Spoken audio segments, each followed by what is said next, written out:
ವಿದ್ಯಾರ್ಥಿಗಳೇ ಮತ್ತು ಆತ್ಮೀಯರೇ, ಇಂದಿನ ವಿಡಿಯೋದಲ್ಲಿ ಆದಿನಾಥನ ಪುರಾಣ, ಪಂಪ ಬರೆದ ಆದಿನಾಥನ ಪುರಾಣದ ಬಗ್ಗೆ ಇಂದಿನ ವಿಡಿಯೋದಲ್ಲಿ ನಾವು ನೋಡ್ತಾ ಹೋಗೋಣ. ವಿದ್ಯಾರ್ಥಿಗಳೇ, ನಿಮಗೆಲ್ಲ ಗೊತ್ತಿದ್ದ ಹಾಗೆ ಆದಿನಾಥ ಪುರಾಣದಲ್ಲಿ ಬರುವಂತಹ ಲಲಿತಾಂಗ ಮತ್ತು ಸ್ವಯಂ ಪ್ರಭೆ, ಈಗಾಗಲೇ ಒಂದು ವಿಡಿಯೋವನ್ನು ಹಾಕಿದ್ದೇನೆ. ಇವರಿಬ್ಬರ ಕುರಿತಾಗಿ ಇರುವಂತಹ ವಿಡಿಯೋವನ್ನು ಹಾಕಿದ್ದೇನೆ.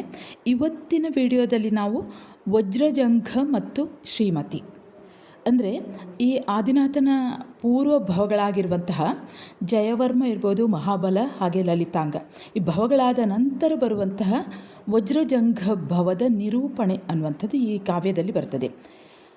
ಇದರಲ್ಲಿ ಲಲಿತಾಂಗ ಸ್ವಯಂ ಪ್ರಭೆಯರು ಇವರಿಬ್ಬರು ತೀರಿಕೊಂಡಿರುವಂಥದ್ದು ನಿಮಗೆ ಗೊತ್ತಿದೆ. ಆ ಭವಾವಳಿಯನ್ನು ಈಗಾಗಲೇ ನೀವು ಕೇಳಿದ್ದೀರಿ. ಇದರಲ್ಲಿ ಲಲಿತಾಂಗ ಮತ್ತು ಸ್ವಯಂ ಪ್ರಭೆ ಇವರಿಬ್ಬರು ಬಾನಿನಿಂದ ಭುವಿಗೆ ಇಳಿದು ಬಂದು ವಜ್ರಜಂಘ ಮತ್ತು ಶ್ರೀಮತಿ ಅನ್ನುವಂಥ ಹೆಸರಿಂದ ಜನಿಸ್ತಾರೆ. ರಾಜಧರ್ಮದಿಂದ ಉತ್ಪಳಖೇಟ ಎನ್ನುವ ಪಟ್ಟಣವನ್ನು ಆಳುತ್ತಿದ್ದ ಭೂಪತಿಯಾದಂತಹ ರಾಜನಾದಂತಹ ವಜ್ರಬಾಹು ಮತ್ತು ವಸುಂಧರೆಯ ಹಿರಿಯ ಪುತ್ರನಾಗಿ ಜನಿಸ್ತಾನೆ. ಯಾರು? ವಜ್ರಜಂಘ. ಈತ ಬಹಳಷ್ಟು ಸಂತೋಷದಿಂದ ಬಾಲ್ಯಾವಸ್ಥೆಯನ್ನು ಕಳೆಯುತ್ತಾನೆ. ಅನಂತರ ಅವನು ಯವನಾವಸ್ಥೆಗೆ ಕಾಲಿಡ್ತಾನೆ. ಯವನಾವಸ್ಥೆಗೆ ಕಾಲಿಡುವಂಥ ಸಂದರ್ಭದಲ್ಲಿ ಬಹಳ ನಿರೋಚಿತವಾಗಿ ಬೆಳೆಯುತ್ತಾನೆ. ಧೀರರಿಗೆ ಉಚಿತವಾಗಿ ಆತ ಬೆಳೆಯುತ್ತಾನೆ. ಯೌವನ ಸಂಪನ್ನನಾದಂತಹ ಅಮರಲೋಕದ ವಾಸವಾಗಲಿ ಆ ಹೆಸರಾಗಲಿ ಅವನಿಗೆ ಇರಲಿಲ್ಲ. ಅಂಗರುಚಿ, ರೂಪಿನ ಪೆಂಪು, ಸೌಂದರ್ಯದ ಹಿರಿಮೆ, ವಿಲಾಸದ ಸೊಬಗು ಇವೆಲ್ಲವೂ ಕೂಡ ಸ್ವರ್ಗದಿಂದಲೇ ಅವನೊಂದಿಗೆ ಇಳಿದು ಬಂದ ಹಾಗಿತ್ತು. ಅವನ ರೂಪ ಇರ್ಬೋದು, ಅವನ ಸೌಂದರ್ಯ ಇರ್ಬೋದು, ಅವನ ಒಂದು ಧೀರೋಚಿತವಾಗಿ ಬೆಳೆಯುವಂಥ ಸೊಬಗು ಇರ್ಬೋದು, ಆ ವಿಲಾಸಗಳು ಇರ್ಬೋದು, ಅವೆಲ್ಲವೂ ಕೂಡ ಅವನು ಹುಟ್ಟುತ್ತಲೇ ಸ್ವರ್ಗದಿಂದಲೇ ಬಂದ ಹಾಗಿತ್ತು. ಯುವರಾಜನಾದಂತಹ ಈ ವಜ್ರಜಂಘನು ಅಧಿಕ ಸಂಪತ್ತನ್ನು ಒಳಗೊಂಡು ಅನೇಕ ಕಲಾ ಪ್ರಾವೀಣ್ಯತೆಯನ್ನು ಪಡೆದು ಬಹಳಷ್ಟು ಸಂಭ್ರಮದಿಂದ ಆತ ಕಾಲ ಕಳೆಯುತ್ತಾ ಇದ್ದ. ಆತನ ಆ ಸೌಂದರ್ಯ ಮತ್ತು ಯೌವನವನ್ನು ಕವಿ ಪಂಪ ಈ ರೀತಿ ಹೇಳ್ತಾನೆ. ಆ ರಾಜಕುಮಾರನನೇಕ ಕಳಾಕಳಾಪ ಪ್ರವೀಣನಾಗಿ ಯುವರಾಜಲಕ್ಷ್ಮಿಯೊಡನೆ ವಿಸ್ತಾರಮಂ ಕೈಕೊಂಡ ವಕ್ಷಸ್ಥಳಮಂ ಬಂಧುಜನ ಮನೋರಥಗಳೊಡನೆ ಪೊದಳ್ಕೆವೆತ್ತ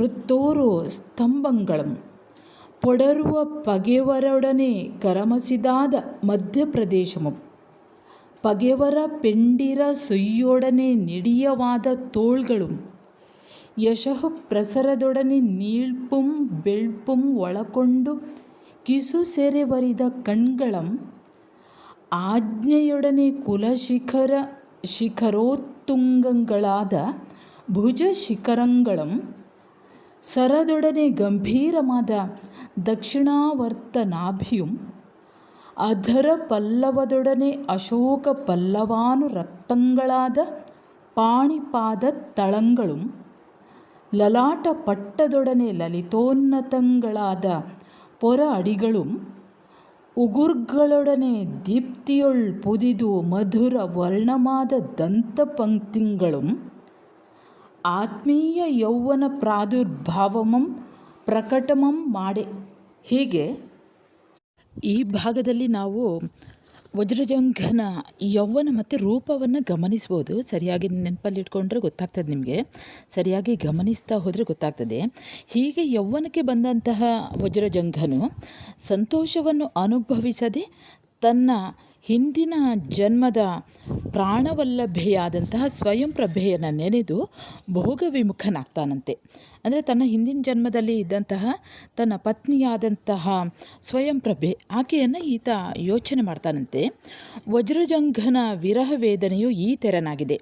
ಕವಿ ಹೇಳ್ತಾರೆ, ಗಗನ ಕುಸುಮವನ್ನೇ ಬಯಸಿ ಮರುಳ್ಗೊಂಡ ಮರುಳಂತೆ ಅವನ್ ದೇವಲೋಕದೊಳಿನಿತಾನುಂ ಕಾಲಮನ್ ಅನುಭವಿಸಿದ ಅನುಭವಕ್ಕೆ ಮೊದಲಿಗೆ ಎನಿಸಿದ ಸ್ವಯಂ ಪ್ರಭೆಯನ್ ನೆನೆದು. ಅಂದರೆ ತಾನು ಗಗನ ಕುಸುಮವನ್ನೇ ಬಯಸಿ ಮರುಳ್ಗೊಂಡ ಮರುಳಂತೆ, ಆಕಾಶ ಪುಷ್ಪವನ್ನೇ ಬಯಸಿ ಮೈಮರೆತು ವ್ಯಥೆ ಪಡುವ ಹುಚ್ಚನ ಹಾಗೆ ಸ್ವರ್ಗಲೋಕದಲ್ಲಿ ಎಷ್ಟೋ ಕಾಲ ಅನುಭವಿಸಿದ ಅನುಭವಕ್ಕೆ ಅತ್ಯಂತ ಮುಖ್ಯಳು ಎನಿಸಿಕೊಂಡಂತಹ ಸ್ವಯಂಪ್ರಭಾದೇವಿಯನ್ನು ಆತ ನೆನೆಸಿಕೊಳ್ತಾನೆ.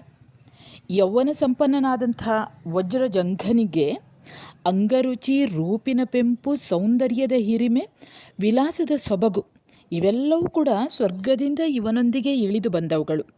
ಇಷ್ಟೆಲ್ಲ ಇದ್ದರೂ ಕೂಡ ಯೌವನ ಸಂಪನ್ನನಾದಂಥ ವಜ್ರಜಂಘನು ಗಗನಕುಸುಮವನ್ನೇ ಬಯಸಿ ಮರುಳಂತೆ, ಅಂದರೆ ಆತ ಸ್ವಯಂಪ್ರಭೆಯನ್ನು ನೆನೆದು ಕಾಂತಿಹೀನ ವದನನಾಗ್ತಾನೆ. ತನ್ನ ಪ್ರೀತಿಯಲ್ಲೇ ಪ್ರಥಮ ಎನಿಸಿದ ಸ್ವಯಂಪ್ರಭೆಯನ್ನು ಉಳಿದು ಮತ್ಯಾವ ಹೆಣ್ಣುಗಳನ್ನು ಅವರಾಗಿ ಒಲಿದು ಬಂದರೂ ಕೂಡ ಅವನು ಒಪ್ಪಿಕೊಳ್ಳದವನಾದ. ಕಡುಗಂಪಂ ಸವಿದೊಂದು ತುಂಬಿ ಪಸಿವಿಂ ಮೆಳ್ಪಟ್ಟು ಬಂಡುಣ್ಣ ದಿರ್ಪೊಡಂ ಇರ್ಕುಂ ಬಳಿ ಕೆಂತುಂ ಅನ್ಯ ಕುಸುಮ ಮೋದಕ್ಕೆ ಮೇಯ್ದರ್ಕುಮೆ. ಹಾಗೆ ರಾಜಕುಮಾರನಾದಂತಹ ಈ ವಜ್ರಜಂಘ ಅವರಾಗಿಯೇ ಒಲಿದು ಬಂದಂತಹ ರಮಣೀಯರನ್ನು ನೋಡದೆ ಆತ ಅವರನ್ನು ತಿರಸ್ಕರಿಸ್ತಾನೆ. ಅವರನ್ನು ಮೆಚ್ಚುವುದಿಲ್ಲ ಅಂತೆ, ಅವರ ಹತ್ರ ಅವರನ್ನು ನೋಡುವುದೇ ಇಲ್ಲಂತೆ. ಅವನು ತನ್ನ ಹಿಂದಿನ ಪತ್ನಿಯಾದಂಥ ಸ್ವಯಂಪ್ರಭೆಯನ್ನೇ ಯೋಚನೆ ಮಾಡ್ತಾ ಇರ್ತಾನೆ. ಅಂದರೆ ಆತನಿಗೆ ಪೂರ್ವಜನ್ಮದ ಸ್ಮರಣೆ ಈ ಜನ್ಮದಲ್ಲಿ ಬಂದಿದೆ. ಆ ಸ್ಮರಣೆ ಅಂದರೆ ಅಲ್ಲಿ ಪ್ರೇಮದ ಸ್ಮರಣೆ. ಇತ್ತ ಕಡೆ ಪುಂಡರೀಕಿಣಿ ಎಂಬ ಪಟ್ಟಣವನ್ನು ಆಳುತ್ತಿದ್ದ ವಜ್ರದಂತ ಭೂಪತಿ ಮತ್ತು ಲಕ್ಷ್ಮೀಮತಿ ಮಹಾದೇವಿಯ ಮಗಳಾಗಿ ಶ್ರೀಮತಿ ಜನಿಸಿರ್ತಾಳೆ. ಅವಳು ಹೇಗೆ ಇದ್ಲು ಅನ್ನುವಂಥದ್ದನ್ನು ಕವಿ ಇಲ್ಲಿ ಹೇಳ್ತಾರೆ. ಕಾಮನ ಕಾಣ್ಬ ಕೈಪಿಡಿಯೋ ವಿಸ್ಮಯ ಮಾದಪುದು ಎಂಬಿನಂ ಮಗಳ್ ಶ್ರೀಮತಿ ಎಂಬಳಾಗಿ ನವಯೌವನ ಲಕ್ಷ್ಮಿಯನ್ನು ಎಯ್ದೆ ತಾಳ್ದಿದಳು. ಇಲ್ಲಿ ಶ್ರೀಮತಿಯೂ ಕೂಡ ನವಯೌವನ ಸುಂದರಿಯಾಗಿ ಕಂಗೊಳಿಸ್ತಾಳಂತೆ. ಅಸಾಮಾನ್ಯ ರೂಪವತಿಯಾದಂತಹ ಆಕೆ ಕಾಮನ ಮಂತ್ರದೇವತೆಯಂತೆ, ಕಾಮನ ಮೋಹಪಾಶದಂತೆ, ಕಾಮನ ಕಾಣ್ಬ ಕೈಗನ್ನಡಿಯಂತೆ ಯೌವನ ಸಂಪನ್ನೆಯಾಗಿ ಇಡೀ ಸೌಂದರ್ಯವೇ ಮೂರ್ತಿವೆತ್ತಂತೆ ಅವಳು ಕಾಣಿಸ್ತಾಳಂತೆ. ಕಣ್ಣು ಮಿಟಿಕಿಸುವುದರಿಂದ ಮಾತ್ರ ಅವಳು ಮಾನವ ಕನ್ಯೆ ಅಂತ ಗುರುತಿಸಬಹುದಾಗಿತ್ತು.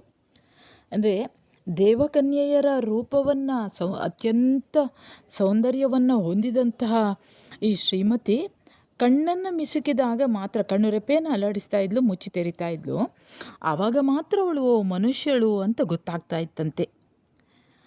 ದೇವಕನ್ಯೆಯ ರೂಪೇ ಈಕೆ ಎಂಬಂತಿದ್ದ ಅವಳು ಕಲಾಪಾಂಡಿತ್ಯವನ್ನು ಪಡೆದು ಪರಮ ಪಂಡಿತೆಯಾಗಿದ್ದಳು. ಯಾವುದೆಲ್ಲ ಕಲೆಗಳು ಇದೆಯೋ ಅದರಲ್ಲೆಲ್ಲ ಪಾಂಡಿತ್ಯವನ್ನು ಗಳಿಸಿದಂಥ ಈ ಶ್ರೀಮತಿ ಆಕೆ ಪರಮ ಪಂಡಿತೆಯಾಗಿದ್ದಂತೆ. ಒಂದು ದಿನ ಕನ್ಯೆಯಾದ ಶ್ರೀಮತಿಯು ಚಿನ್ನದ ಕನ್ಯಾಗ್ರಹದ ಕೊಠಡಿಯಲ್ಲಿ ದೇವಗಂಗಾ ನದಿಯ ತರಂಗದಂತೆ ಶುಭ್ರವಾದ ಬಟ್ಟೆಯಿಂದ ಹೊದಿಸಿದ ಮೃದುವಾದ ಹಾಸಿಗೆಯ ಮೇಲೆ ಮಲಗಿದ್ಲಂತೆ. ನಿಶಾ ಅವಸಾನ ಸಮಯ, ಅಂದರೆ ರಾತ್ರಿ ಮುಗಿಯುವ ಹೊತ್ತಾದ ಬೆಳಗ್ಗಿನ ಮುಂಜಾನೆಯಲ್ಲಿ ಆ ಪಟ್ಟಣದ ಹೊರಭಾಗದಲ್ಲಿದ್ದಂತಹ ಮನೋಹರವೆಂಬ ಉದ್ಯಾನದಲ್ಲಿ ಧ್ಯಾನಮಗ್ನರಾಗಿದ್ದ ಯಶೋಧರ ಗುರುಗಳ ಕೇವಲ ಜ್ಞಾನ ಮಂಗಳ ಕಾರ್ಯಕ್ಕೆ ಬಂದು ಸೇರಿದ ಎಲ್ಲ ದೇವ ಸಮೂಹದ ನಗಾರಿಯ ಧ್ವನಿಯ ಮಂಗಳಕರವಾದಂತಹ ಸಂಗೀತ ಮತ್ತು ಮನೋಹರವಾದಂತಹ ಧ್ವನಿ ಹಾಗೂ ಸುಗಂಧ ಭರಿತ ಗಾಳಿಯಿಂದ ಚಂದ್ರಮುಖಿಯಾದ ಶ್ರೀಮತಿಯು ಎಚ್ಚರಗೊಳ್ತಾಳಂತೆ. ನೆರೆದ ಸಮಸ್ತ ದೇವನಿಕುರುಂಬ ದಯಾನ ವಿಮಾನ ಕಿಂಕಿಣಿ ವಿರುತಿಯ ದುಂದುಭಿ ಧ್ವನಿಯ ಮಂಗಳಗೇಯದ ನಾದಮಂ ತರಂತರದೊಳೆ ಪೊತ್ತು ಪೂಮಳೆಯ ಕಂಪಿನ ಪಂಕದೊಳ್ ಬಂಧುರ ಹಿಮ ಮಂದ ಗಂಧವ ಮಿಳ್ಚಿರೆಸಿತ್ತಂ ಅಮೃತಾಂಶು ವಕ್ತ್ರಯಂ. ಅಂದರೆ ಹೊಸ ಮೋಡದ ಗುಡುಗಿನ ಧ್ವನಿಯನ್ನು ಕೇಳಿದ ಹೆಣ್ಣು ಹಂಸದ ಹಾಗೆ ಈ ಶ್ರೀಮತಿ ಭಯದಿಂದ ಥಟ್ಟನೆ ಎಚ್ಚರಗೊಳ್ತಾಳಂತೆ. ಎಚ್ಚರಗೊಂಡವಳು ಏನು ಮಾಡ್ತಾಳೆ, ಎದ್ದು ಮಹಡಿಯ ಮೇಲ್ಭಾಗಕ್ಕೆ ಬಂದು ದೇವತೆಗಳ ಸಮೂಹವನ್ನು ಕಂಡ ಕ್ಷಣದಲ್ಲೇ ಆಕೆಗೆ ಪೂರ್ವಜನ್ಮದ ಸ್ಮರಣೆ ಉಂಟಾಗ್ತದಂತೆ. ಅಲ್ಲಿಯವರೆಗೆ ಆಕೆಗೆ ಸ್ಮರಣೆ ಆಗಿರುವುದಿಲ್ಲ. ಅವರನ್ನು ನೋಡಿದ ತಕ್ಷಣ ಆಕೆಗೆ ಪೂರ್ವಜನ್ಮದ ಸ್ಮರಣೆ ಉಂಟಾಗ್ತದೆ. ಆಕೆ ತನ್ನ ಪ್ರಿಯಕರನನ್ನು ನೆನೆದು ಪರಿತಪ್ಪಿಸುವಂತಹ ಬಗೆ ಎಂಥವರೂ ಕೂಡ ಮಮ್ಮಲ ಮರುಗುವಂತಿದೆ ಅಂತೆ. ಅಯ್ಯೋ ಲಲಿತಾಂಗ ದೇವ ರಮಣೀಯರ ಮುಖ ಕಮಲದ ದುಂಬಿ ಯಾವವನೇ, ನಿನ್ನ ಸುಂದರ ದೃಷ್ಟಿಯ ಲೀಲೆಯು ನನ್ನ ಎದೆಯೊಳಗೆ ಇನ್ನೂ ಸ್ಥಿರವಾಗಿ ನಿಂತಿದೆ. ನೀನು ಆಡಿದಂಥ ಮಾತುಗಳು ನನ್ನ ಮನಸ್ಸಿನಲ್ಲಿನ್ನೂ ಭದ್ರವಾಗಿ ನಾಟಿದಂತಿದೆ ಎಂದು ಈ ಕೋಮಲೆಯು ನಿಟ್ಟುಸಿರು ಬಿಟ್ಟು ಮೂರ್ಛೆ ಹೋಗುತ್ತಾಳಂತೆ. ಶ್ರೀಮತಿಯ ವಿರಹ ವೇದನೆಯನ್ನು ಕವಿ ಈ ಹಲವಾರು ಸನ್ನಿವೇಶಗಳ ಮೂಲಕ ಕೊಡ್ತಾರೆ. ತನ್ನ ಜನ್ಮಾಂತರದ ಪ್ರಿಯಕರನನ್ನು ಬಿಟ್ಟಿರಲಾರದೆ ವಿರಹ ವೇದನೆಯನ್ನು ಅನುಭವಿಸ್ತಾ ಇರುವಂತಹ ಆಕೆಯ ಆ ಭಾವ ತೀವ್ರತೆಯನ್ನು ಇಲ್ಲಿ ಗಮನಿಸಬಹುದು. ಹಾ ಲಲಿತಾಂಗ ದೇವ ವನಿತಾ ವದನಾಂಬುಜ ಭೃಂಗ ನಿನ್ನ ಲೀಲಾಲ ಸದೃಷ್ಟಿ ಪಾತ ಮೆರ್ದೆಯೊಳ್ ನೆಲೆಸಿರ್ತುವು ನಿನ್ನ ಮಾತುಗಳು ಕೀಲಿಸಿದಂತೆ ಒಲ್ ಮನದೊಳಿರ್ತುವು ನಿನ್ನನೆ ಕಾಣಲಾಗದೆಂದ ಲಲಿತಾಂಗಿ ಬೆಚ್ಚನು ಸಿರ್ದಚ್ಚರಿ ಬೆಚ್ಚಿರೆ ಮುಚ್ಚೆ ಪೋಪುದುಂ. ಅಂದರೆ ಹೀಗೆ ಈ ಸ್ಥಿತಿಯಲ್ಲಿ ತನ್ನ ಜನ್ಮಾಂತರದ ಪ್ರಿಯಕರನನ್ನು ಯೋಚನೆ ಮಾಡಿಕೊಂಡು ಆತನನ್ನು ಬಿಟ್ಟಿರಲಾರದೆ ವಿರಹವೇದನೆಯನ್ನು ಅನುಭವಿಸ್ತಾ ಇರುವಂತಹ ಈ ಶ್ರೀಮತಿಯನ್ನು ಕಂಡು ಆಕೆಯ ಸ್ಥಿತಿಯಿಂದ ಭಯಗೊಂಡಂತಹ ಅಂತಃಪುರದ ಸ್ತ್ರೀಯರು, ಸೇವಕಿಯರು, ಆಕೆಯ ಗೆಳತಿಯರು ಅವಳ ಬಳಿಗೆ ಬಂದು ಏನು ಮಾಡ್ತಾರೆ ಅಂತ ನೋಡಿ. ಶ್ರೀಗಂಧದ ರಸದಲ್ಲಿ ತೊಯ್ದ ಬಾಳೆ ಎಲೆಯ ಬೀಸಣಿಕೆಯಿಂದ ಗಾಳಿಯನ್ನು ಬೀಸಿ ತಮ್ಮ ಶೈತ್ಯೋಪಚಾರದಿಂದ ಶ್ರೀಮತಿಯನ್ನು ಎಚ್ಚರಗೊಳಿಸ್ತಾರಂತೆ. ಅಂದರೆ ಶ್ರೀಗಂಧದ ರಸದಲ್ಲೇ ತೊಯ್ದ ಬಾಳೆ ಎಲೆಯ ಬೀಸಣಿಗೆಯಿಂದ ಆಕೆಗೆ ಗಾಳಿಯನ್ನು ಬೀಸ್ತಾರೆ. ಈ ಮೂಲಕ ಒಂದು ಶೈತ್ಯೋಪಚಾರ, ಪ್ರಥಮ ಚಿಕಿತ್ಸೆ ಅಂತ ಹೇಳ್ತವಲ್ಲ, ಆ ರೀತಿ ಬೇರೆ ಬೇರೆ ರೀತಿಯ ಉಪಚಾರವನ್ನು ಮಾಡ್ತಾರಂತೆ. ಶೀತಲವಾದಂತಹ ಉಪಚಾರವನ್ನು ಮಾಡಿ ಆಕೆಯನ್ನು ಎಚ್ಚರಗೊಳಿಸ್ತಾರೆ. ಆಕೆ ಈ ಸ್ಥಿತಿಗೆ ಕಾರಣವನ್ನು ಅವರು ಕೇಳ್ತಾರಂತೆ. ಆಗ ಅವಳು ಯಾವುದೇ ಪ್ರತಿಕ್ರಿಯೆ ನೀಡದೆ ಮೌನಿಯಾಗಿರ್ತಾಳಂತೆ. ಅಂತಃಪುರದ ಹಿರಿಯ ಅಧಿಕಾರಿಗಳಿಂದ ಈ ವಿಷಯವನ್ನು ತಿಳಿದ ಮಾತಾಪಿತೃಗಳಾದ ವಜ್ರದಂತ ಮತ್ತು ಲಕ್ಷ್ಮೀಮತಿಯರು ಮಗಳ ಬಳಿಗೆ ಧಾವಿಸಿ ಬರ್ತಾರಂತೆ. ಮೂರ್ಛೆ ತಪ್ಪಿ ಬಿದ್ದಿದ್ದಾಳೆ ಅನ್ನುವಂತಹ ಒಂದು ಸುದ್ದಿಯನ್ನು ಕೇಳಿದಂತಹ ಆಕೆಯ ತಂದೆ ತಾಯಿಯರು ಓಡಿಕೊಂಡು ಬರ್ತಾರೆ. ಕಳೆಗುಂದಿದಂತಹ ಮೊಗವನ್ನು ನೋಡಿ ನಿನ್ನ ಈ ಚಿಂತಾಜನಕ ಸ್ಥಿತಿಗೆ ಕಾರಣವೇನು ಅಂತ ಅವರು ಬೇರೆ ಬೇರೆ ರೀತಿಯಲ್ಲಿ ಆಕೆಯನ್ನು ಪ್ರಶ್ನಿಸ್ತಾರಂತೆ.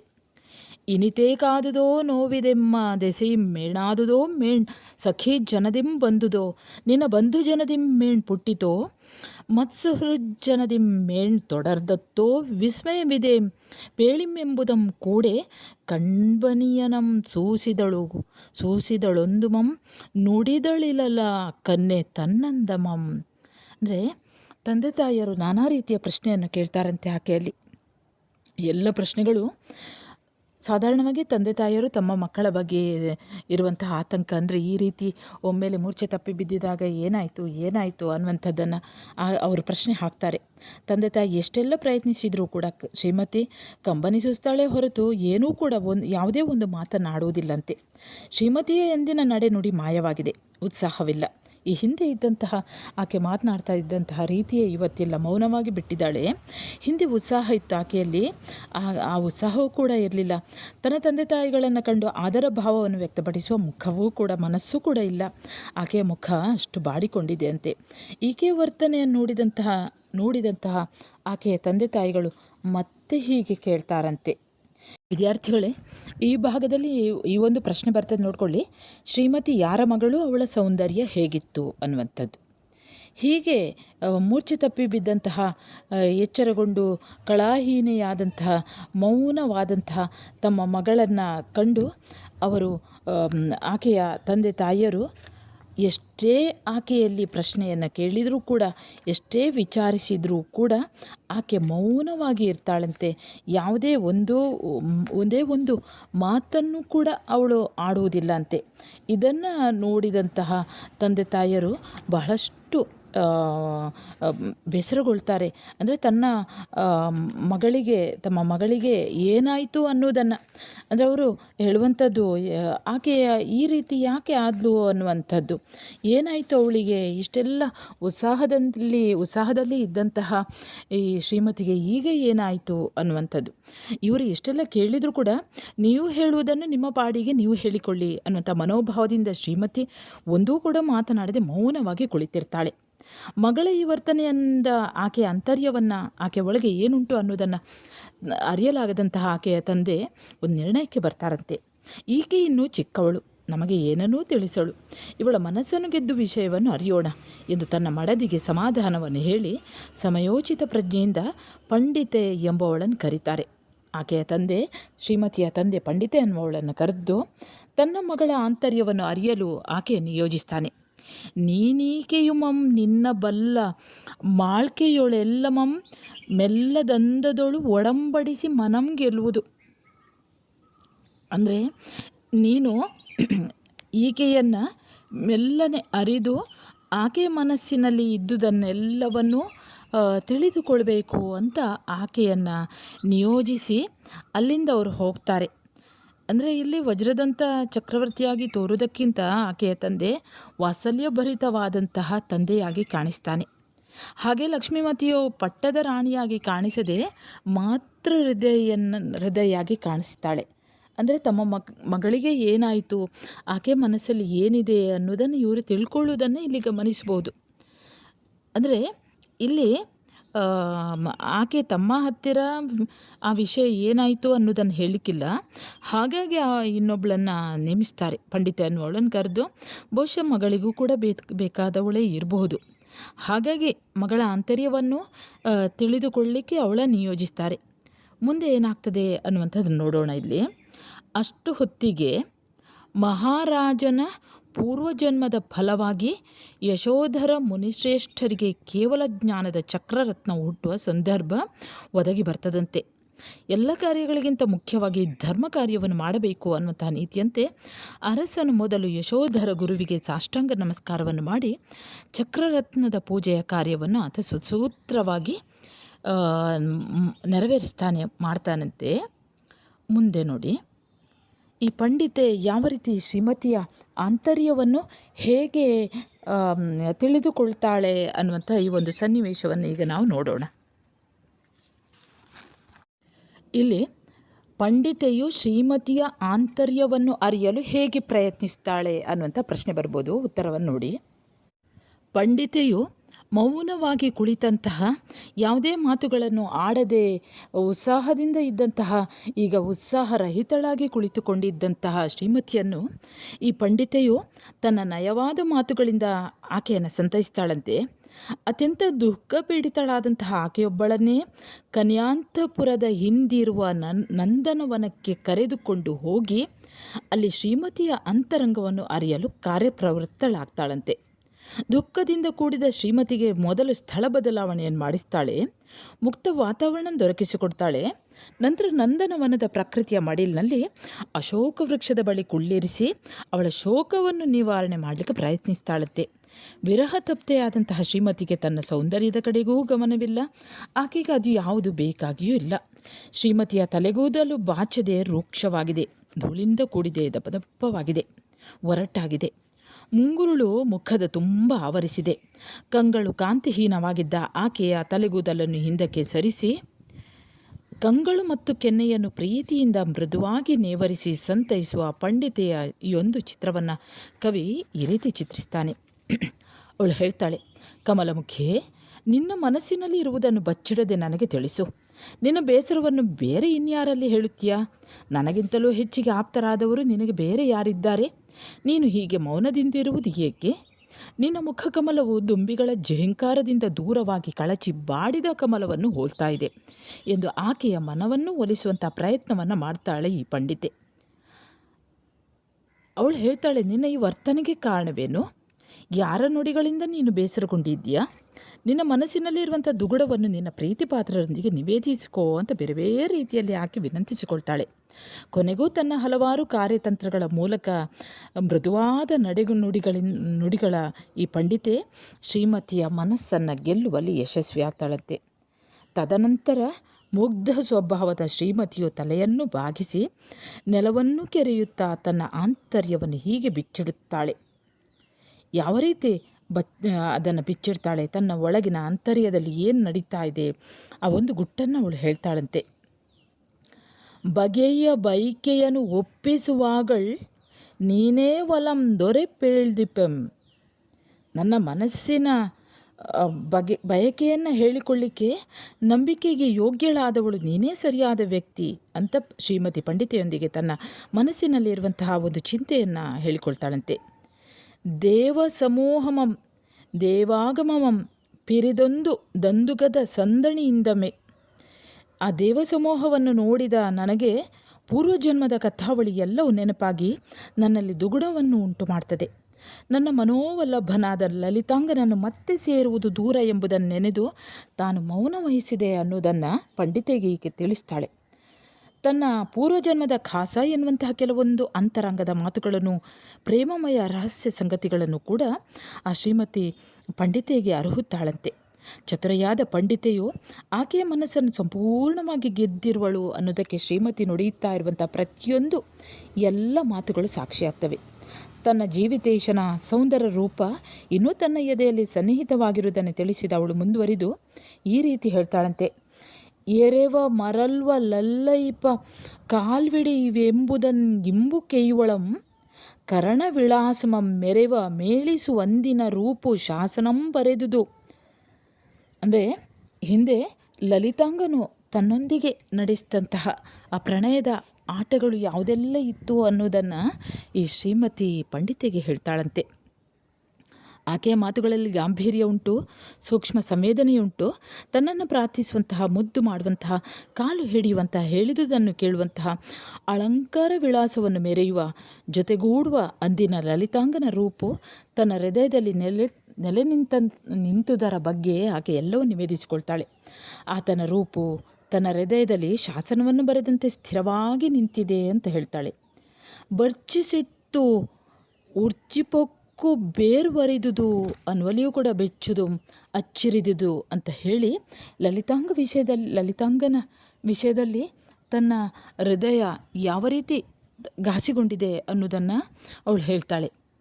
ಇಲ್ಲಿ ಅಲ್ಲಿ ಶಾಸನ ಬರೆದುದು ಅನ್ನುವಂಥದ್ದು, ಬರ್ಚಿಸಿತ್ತು ಅನ್ನುವಂಥದ್ದು ಅಂದರೆ ಬಾಹ್ಯ ಪ್ರಕ್ರಿಯೆಯ ನೆಲೆಯನ್ನು ಗ್ರಹಿಸಬಹುದು ಅನ್ನುವಂಥದ್ದು.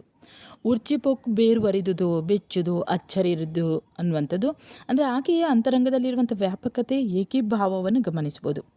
ಕೊನೆಗೆ ಶ್ರೀಮತಿ ಏನು ಮಾಡ್ತಾಳೆ, ಆಕೆ ಲಲಿತಾಂಗದೇವನನ್ನು ಇನ್ನೂ ಕಾಣುವುದಕ್ಕೆ ನನಗೆ ಅಸಾಧ್ಯ, ಇನ್ನು ಕನ್ಯಾಮೃತವನ್ನು ಸ್ವೀಕರಿಸಿ ತಾನು ಅತಿ ಪ್ರೇಮದಿಂದ ಚಿತ್ರಿಸುವಂತಹ ಚಿತ್ರಪಟಗಳನ್ನು ನೋಡಿಕೊಂಡೇ ಕಾಲ ಕಳೆಯುವುದಾಗಿ ಆಕೆಗೆ ಹೇಳ್ತಾಳೆ, ಪಂಡಿತೆಗೆ ಹೇಳ್ತಾಳೆ.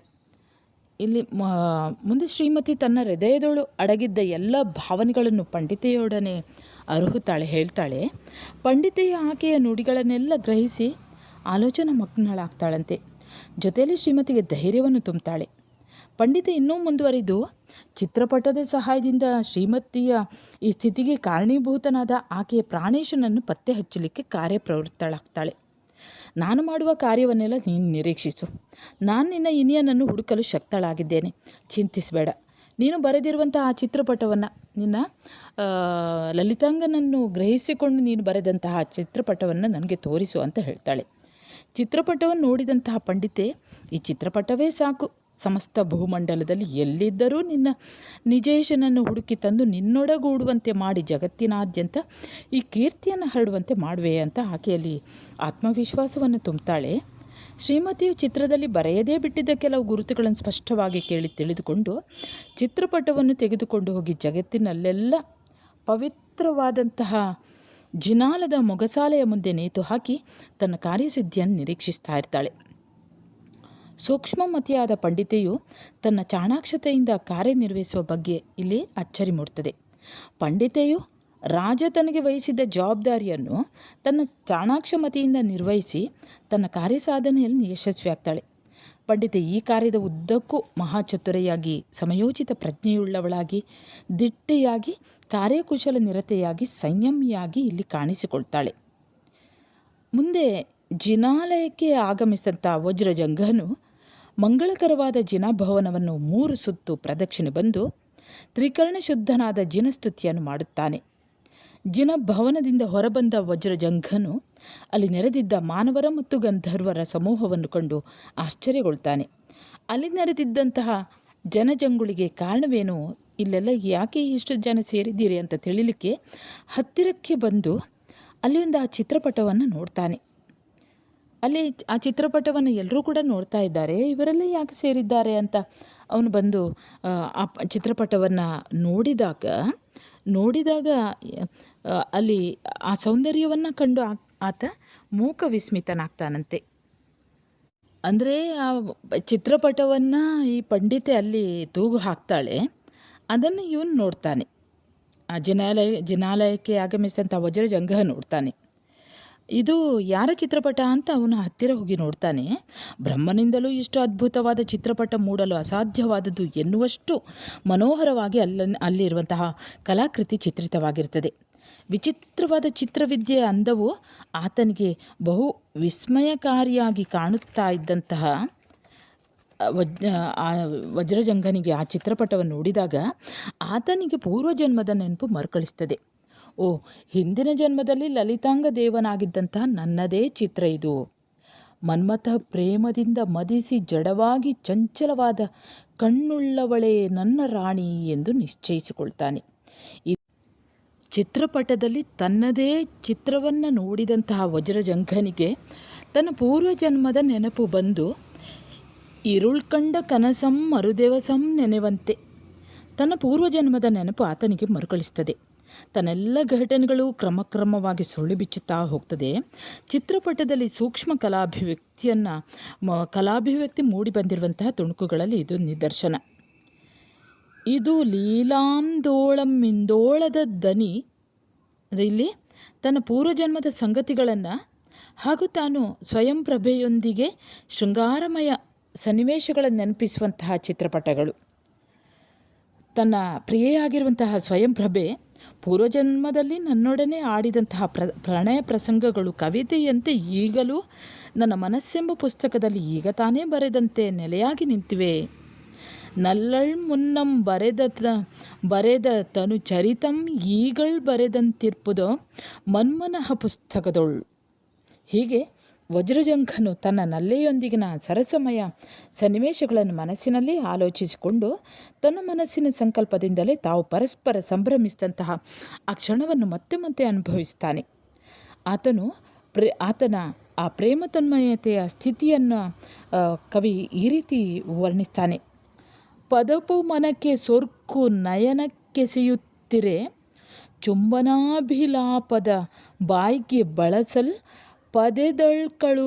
ಪದೆದಳ್ಕರುಳ್ಕೆ ತೋಳ್ಗೆ ಒದವಿರೆ ನಾಣೊಕ್ಕೆರ್ದೆ ವಿಚಿತ್ರ ವಿಕಾರರ ಸಾಂತರಂಗದೊಳ್ ಪುದಿದಿರೆ ಮಾಣದಾಡಿಸಿದನಾತನ್ ಅನಂಗಜನೆಂಬ ನಟ್ಟುವವಂ. ಅಂದರೆ ತನ್ನ ಮತ್ತು ಸ್ವಯಂಪ್ರಭೆಯ ದಾಂಪತ್ಯ ಜೀವನದ ಆ ಕಳೆದಂತಹ ಆ ರಸಮಯ ಸಂಗತಿಗಳು ಅದೆಲ್ಲವೂ ಕೂಡ ಆತನ ಮನಸ್ಸಿನಲ್ಲಿ ಮೂಡ್ತದಂತೆ. ನೀನು ನನ್ನ ಪ್ರಿಯಕಾಂತೆ ಎಂದು ಹೇಳಿ ಈಗ ನನ್ನಿಂದ ದೂರವಾಗಿರುವೆಯಾ, ಅಯ್ಯೋ ಸ್ವಯಂಪ್ರಭೆ ಅಂತ ಅವನು ತನ್ನೊಳಗೆ ಮಮ್ಮಲ ಮರಗ್ತಾನಂತೆ. ವಜ್ರಜಂಘನ ವಿರಹಾಧಿಕ್ಯದ ಈ ಸ್ಥಿತಿ ಮನಕಲುಕುವ ರೀತಿಯಲ್ಲಿ ಅಂದರೆ ತನ್ನ ವಿರಹವೇದನೆಯನ್ನು ಆತ ತೋಡಿಕೊಳ್ತಾನೆ. ಹೀಗೆ ದುಃಖತಪ್ತನಾದಂತಹ ವಜ್ರಜಂಘನು ಮೋಹರಸಕ್ಕೆ ವಶನಾಗಿ ಆತ ಮೂರ್ಛೆ ಹೋಗ್ತಾನೆ. ಅಲ್ಲಿದ್ದ ಸೇವಕರೆಲ್ಲರೂ ಓಡಿಕೊಂಡು ಬಂದು ಆತನಿಗೆ ಶೈತ್ಯೋಪಚಾರವನ್ನು ಮಾಡ್ತಾರೆ. ಇವರೆಲ್ಲರ ಆರೈಕೆಯಿಂದ ಮತ್ತೆ ಆತ ಎಚ್ಚರಗೊಳ್ತಾನೆ. ಇವರ ಪ್ರೇಮ ಅಗಲಿಕೆಗೆ ಅಸಾಧ್ಯವಾದುದು ಅದ್ವೈತವಾದುದು ಆಗಿದೆ. ಎಚ್ಚಂತಹ ವಜ್ರಜಂಘನನ್ನು ಪಂಡಿತೆ ಸಮೀಪಿಸಿ ಸಮಾಧಾನ ಪಡಿಸ್ತಾಳಂತೆ. ಇಲ್ಲಿಗೆ ನನ್ನ ಪ್ರತಿಜ್ಞೆ ಕೊನೆಗೊಂಡಿತು. ನಿನಗೂ ಕೂಡ ಪುಣ್ಯ ಪ್ರಾಪ್ತಿಯೋ ಹತ್ತಿರವಾಗ್ತಾ ಇದೆ. ಶ್ರೀಮತಿಯ ಮನೋರಥವು ಈಡೇರಿತು ಅಂತ ಸಂತೋಷಗೊಳ್ತಾಳೆ. ಇಲ್ಲಿಗೆ ಎಲ್ಲವೂ ಜಯಂ ಭದ್ರಂ ಶುಭಂ ಮಂಗಳಂ ಅಂತ ಹರಿಸ್ತಾಳೆ. ವಜ್ರಜಂಘನಿಗೆ ಚಿತ್ರಪಟದ ಪ್ರಸಂಗವನ್ನು ಸವಿವರವಾಗಿ ತಿಳಿಸಿದಂತಹ ಆ ಪಂಡಿತೆ ತನ್ನ ಚಾಣಾಕ್ಷಮತೆಯಿಂದ ಎಲ್ಲವೂ ಕೂಡ ಸುಗಮವಾಗುವಂತೆ ಕಾರ್ಯನಿರ್ವಹಿಸ್ತಾಳೆ. ಪಂಡಿತೆಯು ತನ್ನ ಕಾರ್ಯ ತೃಪ್ತಿಕರವಾಗಿ ಫಲಪ್ರದವಾಗಿರುವುದರಿಂದ ಅಶಾಂತಿ ಮಾಯವಾಗಿ ಆಕೆ ಯೋಚನೆ ಮಾಡಿದ ಹಾಗೆ ಆಗ್ತದೆ. ಹಾಗಾಗಿ ಆಕೆ ಶಾಂತಚಿತ್ತಳಾಗಿದ್ದಾಳೆ. ವಜ್ರಜಂಘನಿಗೆ ಪೂರ್ವಜನ್ಮದಲ್ಲಿ ನೀನು ಮತ್ತು ಸ್ವಯಂ ಪ್ರಭೆಯರಿಬ್ಬರೂ ದಿವಿಜ ಲೋಕದಲ್ಲಿದ್ದೀರಿ. ಈ ಜನ್ಮದಲ್ಲಿ ನೀವು ಮಾನವರಾಗಿರುವಿರಿ ಅನ್ನುವಂಥ ಸತ್ಯವನ್ನು ಆಕೆ ತಿಳಿಸ್ತಾಳೆ. ಈ ಸುವಾರ್ತೆಯಿಂದ ಹರ್ಷಗೊಂಡಂತಹ ವಜ್ರಜಂಘ ತಾನು ಬರೆದ ಚಿತ್ರಪಟವನ್ನು ಶ್ರೀಮತಿಗೆ ಕಳುಹಿಸಿಕೊಡುತ್ತಾನೆ. ಆ ಪಂಡಿತೆ ಹಿಂತಿರುಗಿ ಬಂದು ಶ್ರೀಮತಿಗೆ ವಜ್ರಜಂಘ ಕೊಟ್ಟಂತಹ ಚಿತ್ರಪಟವನ್ನು ಕೊಡ್ತಾಳೆ. ಶ್ರೀಮತಿಯು ತಾನೇ ಚಿತ್ರಪಟವನ್ನು ಬಿಚ್ಚಿ ನೋಡಿ ಸಂತಸಗೊಳ್ತಾಳೆ.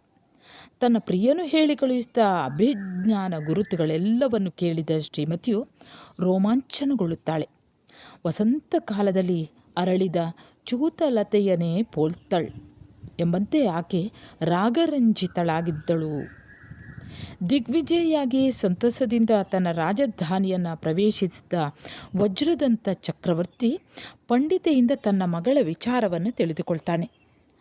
ತದನಂತರ ಕೇವಲ ಜ್ಞಾನಿಗಳಿಂದ ಮಗಳ ಹಾಗೂ ಆಕೆಯ ಪ್ರಿಯಕರ ಲಲಿತಾಂಗನು ಈಗ ವಜ್ರಜಂಘನಾಗಿ ಜನಿಸಿರುವಂತಹ ಆ ವೃತ್ತಾಂತವನ್ನು ತಿಳಿದು ಅವರಿಗೆ ವಿವಾಹ ಕಾರ್ಯವನ್ನು ನೆರವೇರಿಸಲಿಕ್ಕೆ ಉತ್ಸುಕನಾಗ್ತಾನೆ.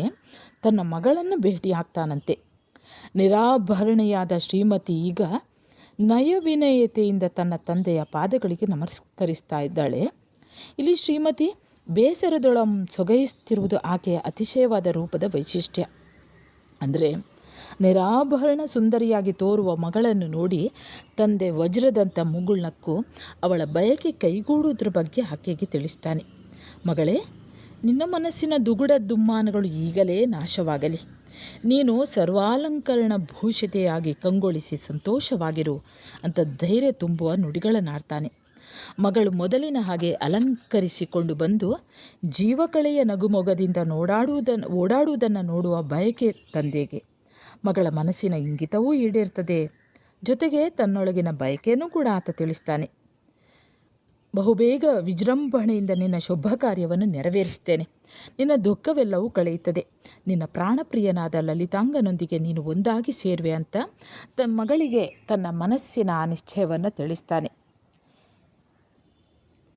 ಮುಂದೆ ವಜ್ರಜಂಘ ಮತ್ತು ಶ್ರೀಮತಿಯರ ವಿವಾಹ ಆಗ್ತದೆ. ಇದಕ್ಕೆ ಸಂಬಂಧಿಸಿದ ಹಾಗೆ ವಿವಾಹದ ನಂತರ ಶ್ರೀಮತಿಯನ್ನು ತಾಯಿ ಹೇಗೆ ಹರಸುತ್ತಾಳೆ ಅನ್ನೋದನ್ನು ನೋಡಿ ಈ ಪ್ರಶ್ನೆ ಬರ್ತದೆ. ಸೇವಕರಿಂದ ಚಿತ್ರಪಟದ ವೃತ್ತಾಂತವನ್ನು ತಿಳಿದಂತಹ ವಜ್ರಬಾಹು ತನ್ನ ಮಗನಾದ ವಜ್ರಜಂಘನಿಗೆ ಹೆಣ್ಣು ಕೇಳಲು ಮಹಾರಾಜನಾದ ವಜ್ರದಂತ ಚಕ್ರವರ್ತಿಯ ಆಸ್ಥಾನಕ್ಕೆ ಬರ್ತಾನೆ. ತನ್ನ ಮಗಳನ್ನು ಸೊಸೆಯಾಗಿ ಸ್ವೀಕರಿಸಲು ಬಂದ ಭಾವನಾದ ವಜ್ರಬಾಹು ಮತ್ತು ತಂಗಿಯಾದ ವಸುಂಧರೆಯನ್ನು ಪ್ರೀತ್ಯಾದರಗಳಿಂದ ಸ್ವಾಗತಿಸಿ ಅತಿಥಿ ಸತ್ಕಾರವನ್ನು ಮಾಡ್ತಾನೆ. ವಜ್ರದಂತ ನಮಸ್ಕರಿಸಿದ ಭಾವಿ ಅಳಿಯನಾದ ವಜ್ರಜಂಘನನ್ನು ಪ್ರೀತಿಯಿಂದ ಅಪ್ಪಿಕೊಂಡು ಅನೇಕ ಸುಖ ಭೋಗಗಳನ್ನು ಅನುಭವಿಸುವವನಾಗು ಅಂತ ಆತ ಹರಿಸ್ತಾನೆ. ಪುಂಡರೀಕಿಣಿ ನಗರದ ಸಮಸ್ತ ಜನಸಮೂಹವು ಈ ವೈಭವೋಪೇತ ಸಮಾರಂಭವನ್ನು ಮಹಡಿಯ ಮೇಲ್ಭಾಗದಲ್ಲಿ ನೋಡುತ್ತಾ ಸಂಭ್ರಮಿಸ್ತಾರಂತೆ. ಕವಿ ಪಂಪ ಇದನ್ನು ಈ ರೀತಿ ಹೇಳ್ತಾನೆ. ಅಂದಿನ ರಾಜಧರ್ಮವನ್ನು ಈ ರೀತಿ ಚಿತ್ರಿಸ್ತಾನೆ. ವಜ್ರದಂತನು ವಜ್ರಬಾಹುವನ್ನು ಸತ್ಕರಿಸಿದ ವೈಭವ ಅಂದಿನ ಕಾಲದ ಒಬ್ಬ ಸಾಮಂತ ರಾಜನಿಗೆ ದೊರಕ್ತಾ ಇದ್ದಂಥ ಎಲ್ಲ ಗೌರವಾದರಗಳನ್ನು ಪ್ರತಿಬಿಂಬಿಸ್ತದೆ. ವಜ್ರದಂತ ಮಹಾರಾಜನು ತನ್ನ ಭಾವನಾದಂತಹ ವಜ್ರಬಾಹು ಮತ್ತು ಆತನ ಸಹೋದರಿಯಾದಂತಹ ವಸುಂಧರೆಯ ಸಮೂಹವನ್ನು ವೈಭವದಿಂದ ಎದುರುಗೊಂಡ ಬಗ್ಗೆ, ಹಾಗೆ ತನ್ನ ಮಗನಿಗೆ ಶ್ರೀಮತಿಯನ್ನು ವಿವಾಹ ಮಾಡಿಕೊಡಬೇಕು ಅನ್ನುವಂತಹ ನಿವೇದಿಸಿಕೊಂಡಂತಹ ಸನ್ನಿವೇಶ, ಮದುವೆಯ ನಿಶ್ಚಯ, ಮದುವೆಯ ಸಂಭ್ರಮ ಮೊದಲಾದ ವಿಷಯಗಳು ಒಂದರ ಮೇಲೆ ಒಂದಾಗಿ ಇಲ್ಲಿ ಚಿತ್ರಿತಗೊಂಡಿವೆ. ಎನಗರಿದುಂಟೆ ನಿಮ್ಮ ದಯೆಯಿಂದ ಉಳಿದಾವುದು ಎಲ್ಲಮೂ ಉಂಟು, ನೀನೆನಗೆ ನರೇಂದ್ರ ಮೌಳಿ ಮಣಿ ರಾಜಿ ವಿರಾಜಿತ ಪಾದಪೀಠ ನೆಟ್ಟನೆ ದಯೆಗೈವೊಡೆ ಈ ನಿಜತನೂಜೆಯನು ಉತ್ಸವ ಮಂಗಳಾನಕ ಧ್ವನಿ ದೆಸೆಯಂ ಪಳಂಚಲವಿನಂ ನೆರಪೀಗಳೇ ವಜ್ರಜಂಘನೊಳ್. ಅಂದರೆ ವಜ್ರಬಾಹು ರಾಜ ವಜ್ರದಂತ ಚಕ್ರವರ್ತಿಯನ್ನು ತನ್ನ ಮಗನಾದ ವಜ್ರಜಂಘನಿಗೆ ವಿವಾಹ ಮಾಡಿಕೊಡಬೇಕು ಅಂತ ಕೇಳಿಕೊಳ್ಳುವ ಸನ್ನಿವೇಶದಲ್ಲಿ ವಿವಾಹ ಸಂಹಿತೆಗೆ ಸೇರಬಹುದಾದಂತಹ ಕೆಲವೊಂದು ಅಂಶಗಳನ್ನು ಪಂಪ ಇಲ್ಲಿ ಹೇಳ್ತಾರೆ. ವಜ್ರದಂತ ಚಕ್ರವರ್ತಿ ವಜ್ರಬಾಹುವಿಗೆ ನೀಡುವ ಮಾತುಗಳಲ್ಲಿ ಅದನ್ನು ಗಮನಿಸಬಹುದು. ಅವರಿಬ್ಬರಿಗೂ ಕುಲದ ಛಲದ ಪೆಂಪು ಒಂದೇ, ವಿದ್ಯೆ ಒಂದೇ, ಚೆಲುವು ಒಂದೇ, ಸಂದ ಒಳ್ನುಡಿ ಒಂದೇ. ಹೀಗಿರುವಾಗ ಪರೀಕ್ಷಿಸುವುದಾದರೂ ಹೇಗೆ? ಪರೀಕ್ಷಿಸುವುದಾದರೂ ಏನು? ವಿರೋಧವಾದರೂ ಏನಿರ್ತದೆ? ಹಾಗಾಗಿ ತನ್ನ ಒಪ್ಪಿಗೆಯನ್ನು ಸೂಚಿಸ್ತಾನೆ. ವಿವಾಹವಾಗುವಂತಹ ವಧುವರರಲ್ಲಿ ಇರಬೇಕಾದಂತಹ ಸಾಮರಸ್ಯದ ಸೂತ್ರಗಳು ಏನು ಅನ್ನೋದನ್ನು ಇಲ್ಲಿ ಈ ಪದ್ಯಭಾಗದಲ್ಲಿ ಚಿತ್ರಿಸ್ತಾರೆ. ವಜ್ರದಂತ ಮತ್ತು ಲಕ್ಷ್ಮೀಮತಿ ದೇವಿಯು ತಮ್ಮ ಮಗಳ ವಿವಾಹಕ್ಕೆ ಜೋಯಿಸರನ್ನು ಕರೆಸಿ ಪಂಚಾಂಗವನ್ನು ಕೇಳ್ತಾರೆ. ಜೋಯಿಸರ ಅನುಮತಿಯ ಮೇರೆಗೆ ಶುಭ ದಿವಸದಂದು ರಾಜಧಾನಿಯಾದ ಪುಂಡರೀಕಿಣಿ ಪಟ್ಟಣದಲ್ಲಿ ವಿವಾಹ ಮಂಟಪವನ್ನು ಸಿದ್ಧ ಮಾಡುವಂತೆ ಅಪ್ಪಣೆಯನ್ನು ಕೊಡ್ತಾರೆ. ಅಂದರೆ ಈ ವಿವಾಹ ಇಂದಿನ ಕಾಲದಲ್ಲಿಯೂ ಕೂಡ ವಿವಾಹ ಮುಂತಾದ ಶುಭ ಕಾರ್ಯಗಳಿಗೆ ಪಂಚಾಂಗವನ್ನು ಕೇಳುವಂತಹ ಜೋಯಿಸರಿಂದ ಸಂಪ್ರದಾಯದ ಆಚರಣೆಗಳನ್ನು ಮುನ್ನಡೆಸುವಂಥ ಕಟ್ಟುಪಾಡನ್ನು ಬಿಟ್ಟಿಲ್ಲ. ಶಿಲ್ಪಿಗಳು ಪ್ರಕಾಶಮಾನವಾದ ಇಂದ್ರನೀಲ ಮಣಿಗಳಿಂದ ಹಾಗೂ ತಳಿರು ತೋರಣಗಳಿಂದ ಪಟ್ಟಣವನ್ನು ಸಿಂಗರಿಸ್ತಾರೆ. ಶುಭ ಕಾರ್ಯದಲ್ಲಿ ಹಸಿರು ಪೈರನ್ನು ಬೆಳೆಯುವುದು, ಅಂಕುರಾರ್ಪಣ ಮಾಡುವುದು ಕೂಡ ಇತ್ತು, ಅಂದೂ ಕೂಡ ಇತ್ತು ಅನ್ನುವುದನ್ನು ತಿಳಿಯಬಹುದು.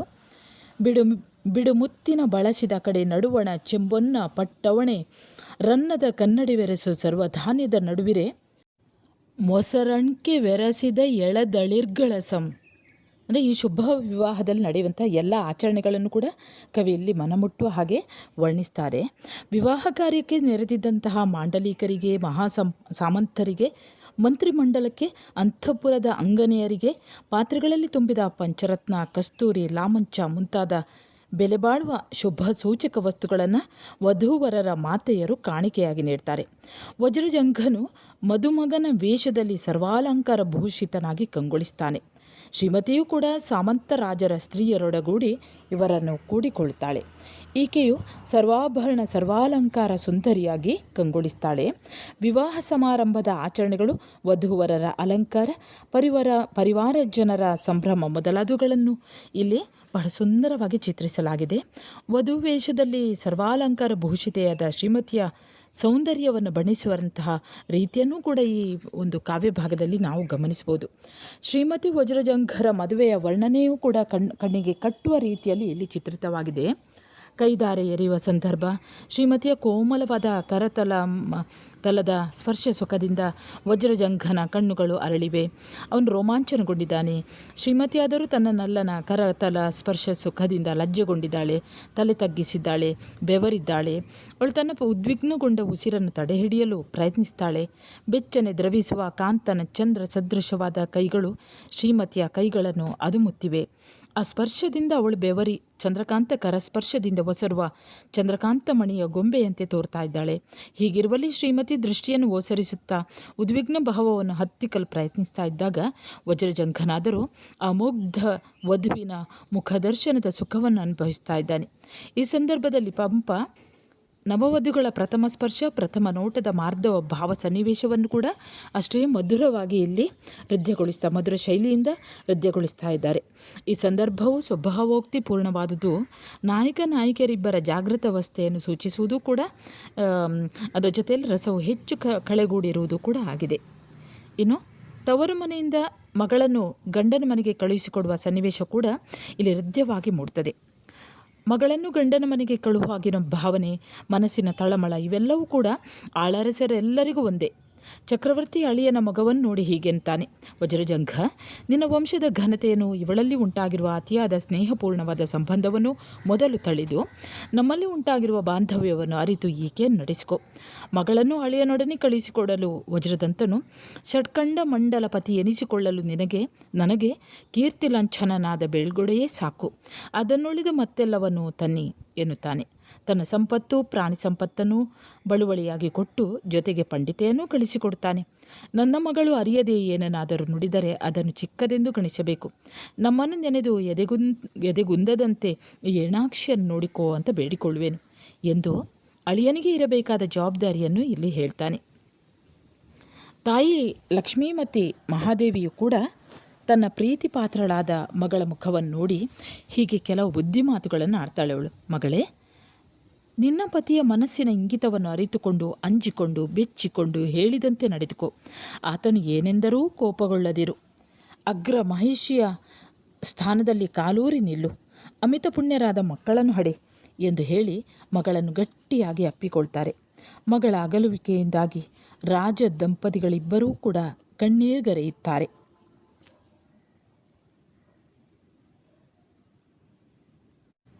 ಮುಂದೆ ಆ ಮದುಮಕ್ಕಳನ್ನು ಬೀಳ್ಕೊಟ್ಟು ವಜ್ರಬಾಹುವಿನ ಪರಿವಾರ ನವದಂಪತಿಗಳನ್ನು ಒಳಗೊಂಡು ಅಲ್ಲಲ್ಲಿ ಬೀಡನ್ನು ಬಿಡುತ್ತಾ ಉತ್ಪಲಖೇಟ ಪಟ್ಟಣವನ್ನು ತಲುಪ್ತಾರೆ.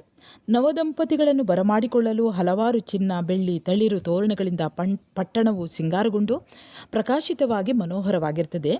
ಮಣಿಮಯ ದರ್ಪಣಗಳು, ಧ್ವಜಗಳು, ಸುವಾಸನಾ ಭರಿತವಾದ ಹೂವಿನ ದಂಡೆಗಳು, ಕೇಸರಿ ಕಸ್ತೂರಿಗಳ ನೀರಿನಿಂದ ಅಂಗಣಗಳು, ರಂಗವಲ್ಲಿಗಳು, ಗೀತವಾದ್ಯಗಳು, ವಿಲಾಸಿನಿಯರ ಕುಣಿತಗಳು ಜರುಗ್ತಾ ಇರ್ತವೆ. ಅಪೂರ್ವ ವಧೂವರರಾದ ಶ್ರೀಮತಿ ವಜ್ರಜಂಘರನ್ನು ಕಾಣಲು ಆ ಪುರದ ಸ್ತ್ರೀಯರೆಲ್ಲರೂ ತಮ್ಮ ಕಾರ್ಯಕಲಾಪ ಪರಿತಾಪಗಳನ್ನೆಲ್ಲ ಮರೆತು ಬಿಟ್ಟು ಬಂದಿರ್ತಾರಂತೆ. ಶ್ರೀಮತಿ ಹಾಗೆ ವಜ್ರಜಂಘರು ಎಷ್ಟು ತಪಸ್ಸನ್ನು ಮಾಡಿ ಪುಣ್ಯವನ್ನು ಕೂಡಿ ಹಾಕಿದರು ಅಂತ ಆ ಪರಿವಾರದ ಜನತೆ ಮಾತನಾಡಿಕೊಳ್ತಾರೆ.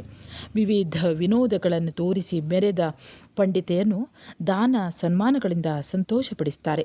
ಹೀಗೆ ಹಲವು ಕಾಲ ಸ್ವರ್ಗ ಭೋಗಗಳನ್ನು ಸಂತೋಷದಿಂದ ಅನುಭವಿಸ್ತಾ ಇರುವಂತಹ ಸಂದರ್ಭದಲ್ಲಿ ಶ್ರೀಮತಿಯು ಗರ್ಭವತಿಯಾಗಿ 49 ಅವಳಿ ಮಕ್ಕಳಿಗೆ, ಒಟ್ಟು 98 ಮಕ್ಕಳಿಗೆ ಜನ್ಮ ನೀಡ್ತಾಳಂತೆ. ಹೀಗೆ ಶ್ರೀಮತಿ ಮತ್ತು ವಜ್ರಜಂಘರು ಭವ ಸಂಸ್ಕಾರದ ಸಫಲತೆಯನ್ನು ಪಡೆದರು. ಬಹುಕಾಲದವರೆಗೆ ನಲಿದ್ರು. ಕಾಲಾನಂತರ ಅವರ ಕಣ್ಮುಂದೆಯೇ ಹಿರಿಯರು ದೀಕ್ಷಿತರಾಗ್ತಾರಂತೆ. ಮುಂದೆ ಅಲ್ಲಿಂದ ಈಗ ನಾವು ನೇರವಾಗಿ ಹೋಗುವಂಥದ್ದು ಮುಂದೆ ಉತ್ಕಳಖೇಟದ ರಾಜ ವಜ್ರಜಂಘನ ತಂದೆಯಾದ ವಜ್ರಬಾಹು ಒಂದು ದಿವಸ ಶುಭ್ರವರ್ಣದ ಅರಮನೆಯ ಮೇಲೆ ನಿಂತು ಮನೋಹರವಾದ ಗಗನ ಸಮುದ್ರದ ನೊರೆಯಂತೆ ಬೆಳ್ಳಗಿರುವ ಉನ್ನತ ಶಿಖರದಂತೆ ಸುಂದರವಾಗಿರುವಂತಹ ಮೋಡವನ್ನು ನೋಡ್ತಾನಂತೆ. ಇದರಂತೆ ಉನ್ನತವೂ ಸುಂದರವೂ ಆದ ಜಿನೇಂದ್ರ ಭವನವನ್ನು ಕಟ್ಟಿಸ್ತೇನೆ ಅಂದ್ಕೊಳ್ತಾನೆ. ಅದನ್ನು ಬರೆಯುವುದಕ್ಕಾಗಿ ಆತ ಹಲಗೆಯನ್ನು ತರಿಸ್ಕೊಳ್ತಾನೆ. ಅದರ ಮೇಲೆ ಆಕೃತಿಯನ್ನು ಗುರುತಿಸುವಷ್ಟರಲ್ಲಿ ಆ ಕಾಂತಿಯುಕ್ತವಾದಂತಹ ಆ ಶರೀರ ರೂಪವು ಮಾನವರ ಐಶ್ವರ್ಯಾಧಿಕ್ಯವು ಕರಗಿ ಹೋಗುವ ಹಾಗೆ ಇದ್ದಕ್ಕಿದ್ದಂತೆ ಶರತ್ಕಾಲದ ಮೋಡವು ಕರಗಿ ಹೋಗ್ತದಂತೆ. ಅದರಿಂದ ರಾಜನಿಗೆ ಅತೀವ ದುಃಖವಾಗ್ತದೆ. ಈ ಮೋಡದಂತೆ ಈ ಶರೀರವೂ ಕೂಡ ಸ್ಥಿರವಲ್ಲ ಅಂತ ತಿಳಿದು ಸಂಸಾರಕ್ಕೆ ಅಸಹ್ಯ ಪಡ್ತಾನಂತೆ.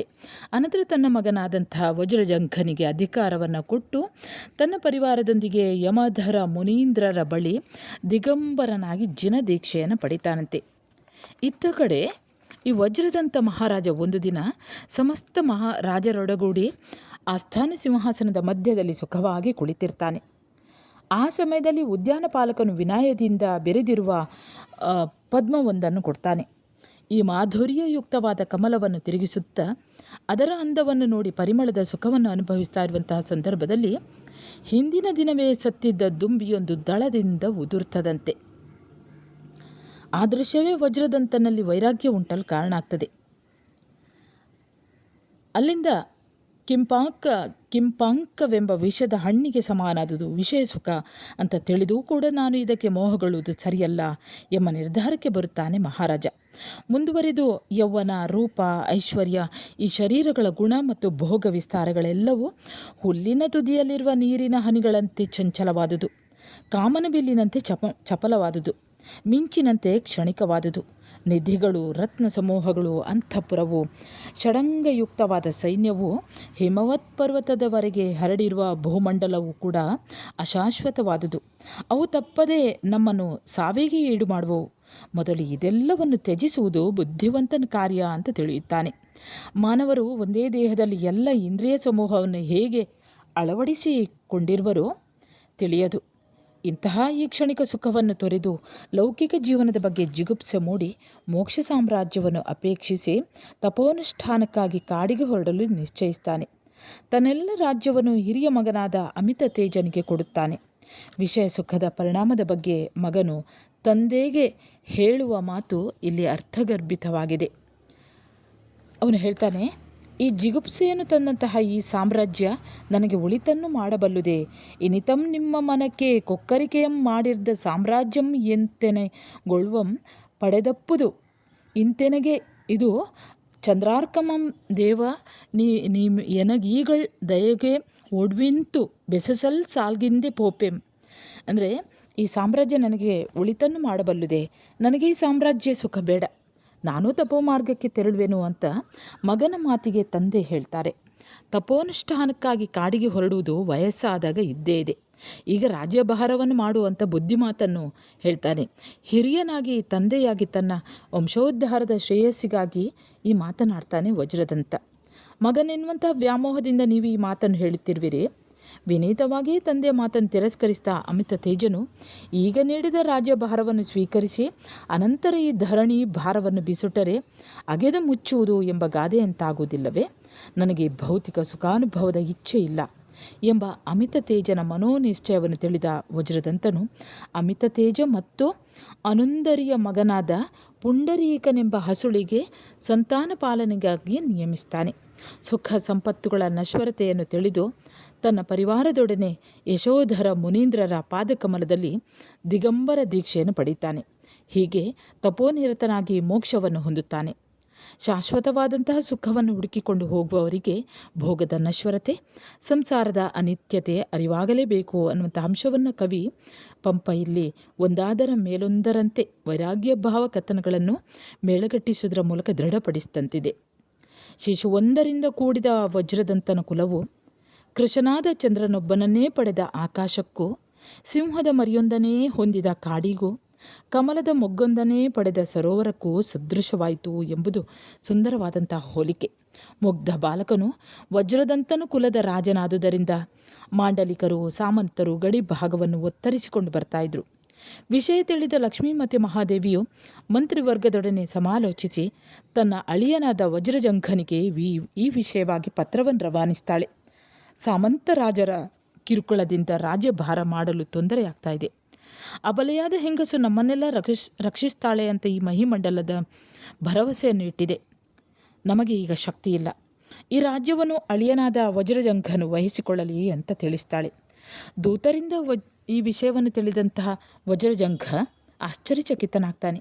ಈ ವೃತ್ತಾಂತವನ್ನು ತಿಳಿದು ಶೋಕಾಕ್ರಾಂತೆಯಾದ ಶ್ರೀಮತಿಯನ್ನು ಕುರಿತು ಗುರುರಾಜನ ವಿಯೋಗದಿಂದ ಒದಗಿರುವ ದುಃಖವು ನನಗೂ ಇದೆ. ನನ್ನನ್ನು ಕೂಡ ಜನ್ಮ ಜನ್ಮಾಂತರಗಳಿಂದ ಬಿಡದೆ ಅಲೆಯುತ್ತಿರುವ ಮೋಹವು ಕಾಡ್ತಾ ಇದೆ. ನೀನು ಸ್ವಲ್ಪವೂ ಚಿಂತಿಸಬೇಡ ಅಂತ ಸಂತೈಸ್ತಾನೆ. ಯುದ್ಧವನ್ನು ಬಯಸುವ ಶತ್ರುಗಳಾದವರು ಮೇಲೆ ಬೀಳಲು ಬಗೆದಿದ್ದಾರೆ. ಇದನ್ನು ಪ್ರೀತಿಪಾತ್ರನಾದ ಅಳಿಯನಿಗೆ ತಿಳಿಸಿರಿ.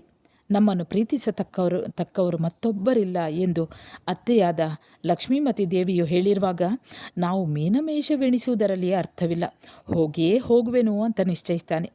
ತನ್ನ ಪತ್ನಿಯ ತವರು ವಂಶವೂ ನನ್ನ ವಂಶದಷ್ಟೇ ಶ್ರೇಷ್ಠ. ಆ ಕುಲವನ್ನು ಮುನ್ನಡೆಸಿ ಉದ್ಧಾರ ಮಾಡಬೇಕಾದದ್ದು ಕೂಡ ನನ್ನ ಜವಾಬ್ದಾರಿ ಅಂತ ಅಳಿಯನಾದ ವಜ್ರಜಂಘನ ನಡವಳಿಕೆಯಿಂದ ಇಲ್ಲಿ ಪಂಪ ಇದನ್ನು ಸಾಬೀತುಪಡಿಸ್ತಾರೆ. ಜಗತ್ತಿನಲ್ಲಿ ನಿರ್ಮಲವಾದ ಪ್ರೀತಿಗೆ ಮಣಿಯದೇ ಇದ್ದವರು ಯಾರು? ಇದಕ್ಕೆ ಪೂರಕವಾಗಿ ಬಂದಿರುವಂತಹ ಈ ನುಡಿಗಳು ಯುದ್ಧವನ್ನು ಬಯಸುವ ಶತ್ರುಗಳಾದವರು ಮೇಲೆ ಬೀಳಲು ಬಗೆದಿದ್ದಾರೆ. ಇದನ್ನು ಪ್ರೀತಿಪಾತ್ರನಾದಂತಹ ಅಳಿಯನಿಗೆ ತಿಳಿಸಿರಿ. ನಮ್ಮನ್ನು ಪ್ರೀತಿಸುವವರು ಬೇರೊಬ್ಬರಿಲ್ಲ ಅಂತ ಅತ್ತೆಯಾದ ಲಕ್ಷ್ಮೀಮತಿಯು ಈ ಮಾತುಗಳಿಂದ ವಜ್ರಜಂಘನ ಮನಸ್ಸು ಕರಗ್ತದೆ. ಎಲ್ಲಕ್ಕಿಂತಲೂ ಮಿಗಿಲಾದುದು ಪ್ರೀತಿ ಅನ್ನೋದು ಅವನಿಗೆ ತಿಳಿತದೆ. ಹೆಣ್ಣು ಕೊಟ್ಟ ಮಾವ ಕಣ್ಣು ಕೊಟ್ಟ ದೇವರು ಅನ್ನುವ ಆ ಒಂದು ಗಾದೆಯನ್ನು ಈ ವಜ್ರಜಂಘನ ಮೂಲಕ ಕವಿ ನೆನಪಿಸಿಕೊಡ್ತಾರೆ. ಹೀಗೆ ವಜ್ರಜಂಘ ಮತ್ತು ಶ್ರೀಮತಿ ತಮ್ಮ ಚದುರಂಗ ಬಲದೊಡನೆ ಪ್ರಯಾಣ ಬೆಳೆಸಿ ತಮ್ಮ ಅಸಶ್ಪ ಸರೋವರವನ್ನು ತಲುಪ್ತಾರೆ. ಪ್ರಯಾಣ ಮಧ್ಯದಲ್ಲಿ ಹಲವಾರು ಮುನಿವರ್ಯರ ಆಶೀರ್ವಾದದೊಂದಿಗೆ ಚಾರಣ ಮುನೀಂದ್ರರ ಗುಣಗಾನವನ್ನು ಮಾಡುತ್ತಾ ಸಮಸ್ತ ಸಾಮಗ್ರಿಗಳೊಡನೆ ಪುಂಡರೀಕಿಣಿ ಪಟ್ಟಣವನ್ನು ತಲುಪ್ತಾರೆ. ಕಂಬನಿ ಸುರಿಸುತ್ತಾ ದೀನಮುಖಳಾಗಿ ನಿಂತಿರುವ ಅತ್ತೆ ಲಕ್ಷ್ಮೀಮತಿಯನ್ನು ವಜ್ರಜಂಘನು ಸಂತೈಸಿ ತಂಗಿಯಾದ ಅನುಂದರಿಯ ಮನದ ನಿರ್ವೇಗವನ್ನು ಹೋಗಲಾಡಿಸ್ತಾನೆ. ಮಂತ್ರಿವರ್ಗಕ್ಕೆ ಉತ್ತಮ ನೀತಿಯನ್ನು ತಿಳಿಸಿ ಸಾಮಾಧಿಗಳಿಂದ ವಜ್ರಜಂಘನು ಪುಂಡರೀಕನಿಗೋಸ್ಕರ ಸಮಸ್ತ ಭೂಮಂಡಲವನ್ನು ನಿಷ್ಕಂಟಕವನ್ನಾಗಿ ಮಾಡ್ತಾನೆ. ಹೀಗೆ ತನ್ನ ತಂಗಿಯ ಮಗನಾದ ಪುಂಡರೀಕನನ್ನು ಆ ರಾಜ್ಯದಲ್ಲಿ ಕ್ಷೇಮವಾಗಿರಿಸಿ ಸಾಮಂತರಿಗೂ ಮಂತ್ರಿಮಂಡಲಕ್ಕೂ ಒಪ್ಪಿಸಿಕೊಟ್ಟು ತನ್ನ ವಿಜಯರಾಜಧಾನಿಯಾದಂತಹ ಉತ್ಪಲಖೇಟಕ್ಕೆ ಈ ವಜ್ರಜಂಘ ಬರ್ತಾನೆ. ಕೊನೆಯದಾಗಿ ಇಲ್ಲಿ ನಾವೀಗ ವಜ್ರಜಂಘ ಮತ್ತು ಶ್ರೀಮತಿಯರು ಸಹಮರಣವನ್ನು ಅಪ್ಪುವುದನ್ನು ಕಾಣ್ಬೋದು. ಇದಕ್ಕೆ ಸಂಬಂಧಿಸಿದ ಹಾಗೆ ವಜ್ರಜಂಘ ಮತ್ತು ಶ್ರೀಮತಿಯರು ಹೇಗೆ ಸಹಮರಣವನ್ನು ಅಪ್ಪುತ್ತಾರೆ ಅನ್ನುವಂಥ ಪ್ರಶ್ನೆ ಕೇಳ್ತಾರೆ. ಅಮರಲೋಕದ ಸೌಖ್ಯಕ್ಕಿಂತ ಈ ಲೋಕದ ಸೌಖ್ಯವೇ ಅತಿಶಯವಾದದ್ದು. ಈ ದೇವಲೋಕದ ಅಂಗನಿಗಿಂತ ರೂಪ ವಿಲಾಸ ಸಂಪತ್ತುಗಳಲ್ಲಿ ಈ ದೇವಿಯೇ ಮಿಗಿಲು. ಅಮರಾಕೃತಿಯನ್ನು ಗೆದ್ದಿದೆಯೋ ಎಂಬಂತಿದೆ ಈ ಮಾನವಾಕೃತಿ ಎಂದು ಭುವನದ ಜನಸಮೂಹ ಶ್ರೀಮತಿ ಮತ್ತು ವಜ್ರಜಂಘ ದಂಪತಿಯನ್ನು ಸ್ತುತಿಸ್ತಾ ಇರ್ತಾರೆ. ಹೀಗೆ ಅನೇಕ ವರ್ಷ ಇವರಿಬ್ಬರೂ ಕೂಡ ರತಿ ಮನ್ಮಥರ ಹಾಗೆ ವಿಲಾಸಮಯವಾದಂಥ ಜೀವನವನ್ನು ಸಾಗಿಸ್ತಾ ಇರ್ತಾರೆ.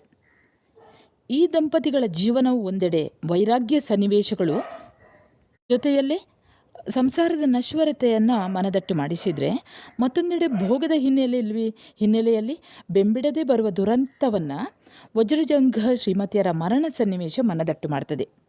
ವೈಭವ ವಿಲಾಸಗಳಿಂದ ಮರೆಯುವ ಶಯನ ಮಂದಿರದ ಚಿತ್ರಣ, ಮರಕತ ಮಣಿಶಿಲೆಗಳಿಂದ ರಚಿಸಲ್ಪಟ್ಟ ವಿಲಾಸ ಸೌಧದ ಗೋಡೆಗಳ ಮೇಲೆ ಅಮರ ಕಿನ್ನರ ಮತ್ತು ಖಚರ ದಂಪತಿಗಳ ಸುಂದರವಾದ ಚಿತ್ರಪಟಗಳು ಶೋಭಿಸ್ತಾ ಇರ್ತವೆ. ಕಾಲಗರು ಧೂಪದ ಪರಿಮಳ ಹರಡಿಕೊಂಡಿರ್ತದೆ. ಮಣಿದೀಪಗಳ ಬೆಳಕಿನಿಂದ ಶಯಾಗ್ರಹವು ಮನಮೋಹಕವಾಗಿ ಕಂಗೊಳಿಸ್ತಾ ಇತ್ತು. ಸಮುದ್ರದ ನೊರೆಯಂತೆ ಶುಭ್ರವಾದ ಶ್ವೇತ ವರ್ಣದ ರೇಷ್ಮೆ ದುಪ್ಪಟಗಳು ಹಾಸಲ್ಪಟ್ಟಿರುತ್ತವೆ. ಎರಡೂ ಭಾಗಗಳಲ್ಲಿ ರೇಷ್ಮೆಯ ದಿಂಬುಗಳು ಮಂಡಿತವಾಗಿರ್ತದೆ. ಇಂತಹ ವಿಲಾಸಮಯ ಭವನದಲ್ಲಿ ಆ ರಾಜ ದಂಪತಿಗಳು ಶೃಂಗಾರ ರಸಪೂರಿತ ಶಯ್ಯಾಭವನದಲ್ಲಿ ಪರಸ್ಪರವಾಗಿ ದೇಹಗಳ ಸಂಸ್ಪರ್ಶದಿಂದ ಉನ್ಮೀಲಿತ ನೇತ್ರರಾಗಿ ನಿದ್ರಾಪರವಶರಾಗಿದ್ದಾರೆ. ಆದರೆ ಮುಚ್ಚಿದ ಹರಿನೀಲ ರತ್ನ ಗವಾಕ್ಷಗಳ ಬಾಗಿಲುಗಳು ಹಾಗೆಯೇ ಇದೆ.